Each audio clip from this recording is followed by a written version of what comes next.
से प्राप्त हुआ है कि गोलियों की आवाज गूंजती है, गोलियों की आवाज गूंजती है, सीने पर गोली खाए हुए लहूलुहान हुए जब देशभक्त भूमि पर गिर पड़ते हैं, परंतु कोई याद नहीं, कोई पश्चाताप नहीं दिख रहा है। तो बस एक अलौकिक तेज में अटल विश्वास कि हमारा भारत एक ना एक दिन जरूर स्वतंत्र होगा, और यह विश्वास 15 अगस्त 1947 को प्रतिफलित भी हुआ, क्योंकि यह देश महापुरुषों का है, यह देश महाविद्वानों का, यह देश है साधु संतों का, यह देश वीर बलवानों का, यह देश वीर बलवानों का।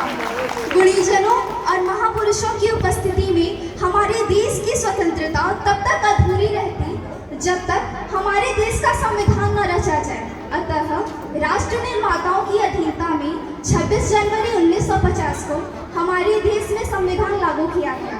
संविधान तो लागू हो गया था, परंतु अभी भी जहन में एक बात रखनी शेष थी कि भारत की गौरव गाथा, भारत की गौरव गाथा बार बार दोहरानी है। प्यारा भारत देश हमारा, हम सब हिंदुस्तानी हैं, हम सब हिंदुस्तानी हैं। परंतु अभी भी भारत के सामने ऐसी कई विषम परिस्थितियां थी जो मानव के सपनों को खंडित करती हैं। मन में बस यही भाव जागने लगता है कि सोचा था भारत को खुशियों से सजाएंगे, एकता और सद्गुणों से भारत में बहारें लाएंगे, भारत में बहारें लाएंगे।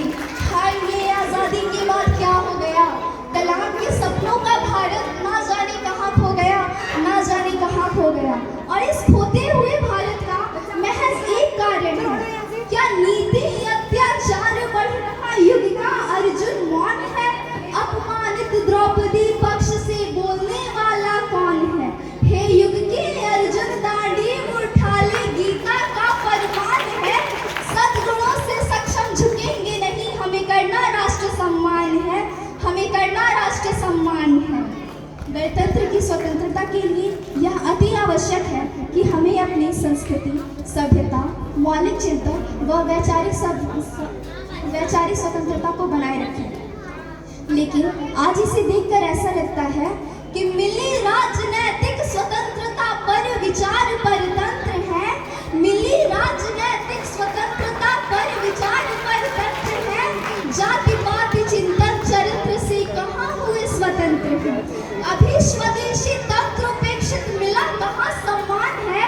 और किसी कोने में बैठा रो रहा संविधान है, रो रहा संविधान है।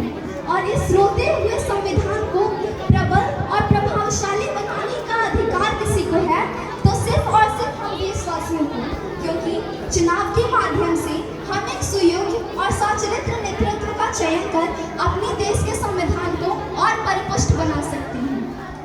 प्राणों में ले संकल्प शक्ति, मानवता के प्रति चल्य भक्ति, तुम चढ़ो धैर्य की शिखरों पर, तुम चढ़ो धैर्य की शिखरों पर, इंद्रिय सुखों से ले विरक्त, इंद्रिय सुखों से ले विरक्त। और जिस दिन हम ऐसा करने में सफल हो जाएंगे, उस दिन एक ऐसे राष्ट्र का निर्माण होगा जो निर्भय और निष्पक्ष हो जाएगा। तब हम ये कहने में संपूर्ण तरह सक्षम हो जाएंगे कि कभी तिरंगे की छाया को, कभी तिरंगे की छाया को शत्रु नहीं छू पाएगा।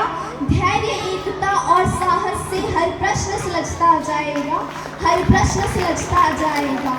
इस देश की कीमत जब जब हमने पहचानी है, इस देश की कीमत जब जब हमने पहचानी है, हमारे देश का बच्चा बच्चा बना देश सेनानी है, बना देश सेनानी है। जाति पाति भाषा और द्वेष, जाति पाति भाषा